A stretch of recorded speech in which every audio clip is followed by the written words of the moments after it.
President Tinubu's state of emergency declaration in Rivers State has sparked divided opinions. Some say it was a wise move to prevent further destruction and political turmoil, while others argued he used the federal might to reinforce godfatherism instead of protecting democracy. What's your take on this?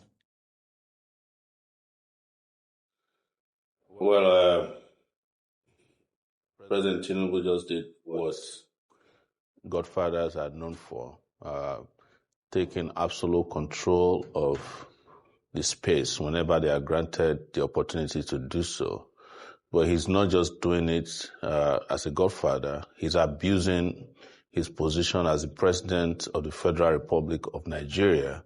And what is interesting is that there is a conspiracy around this. All the arms of government at this point are being handled by three major godfathers. Number one is the FCT minister, who is now clearly before Nigerians in charge of the Nigerian judiciary.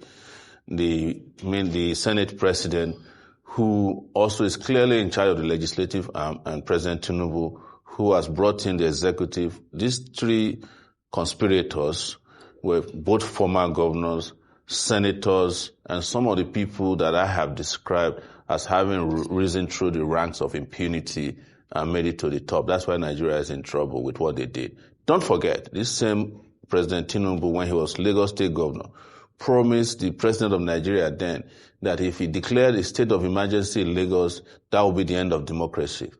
He's president now, and he has done it, and he has done it with absolute power, and daring the Nigerian people to challenge him or do anything about it. This is very unfortunate, but as you have seen, this might as well be the beginning of the downfall of more godfathers.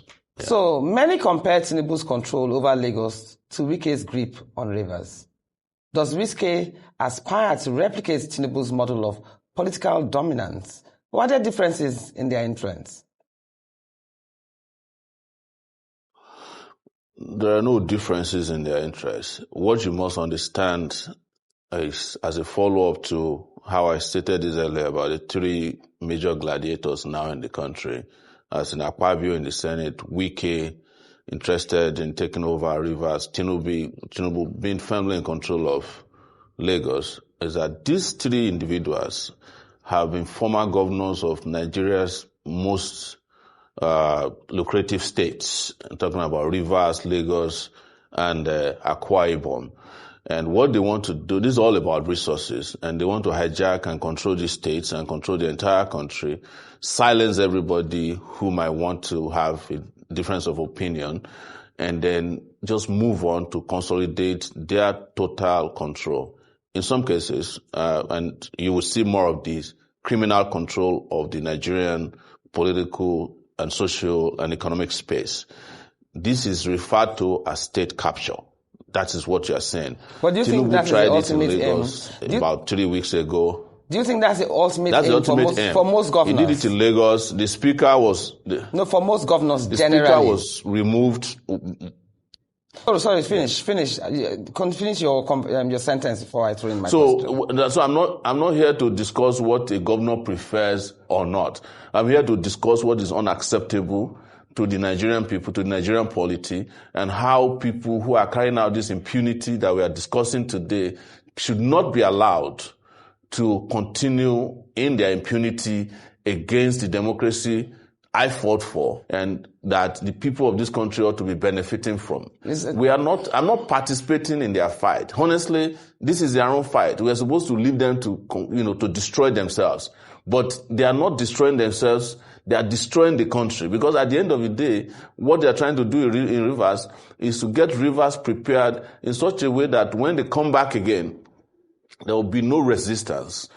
Like I said, I don't know what will happen to Fubara. I'm not his therapist, and I don't know whether he'll come back the way he left or not, but it's obvious that the way he folded up was too quick. Let me say this to you. When Wike was governor of Rivers State, nobody could have done this to him without consequences.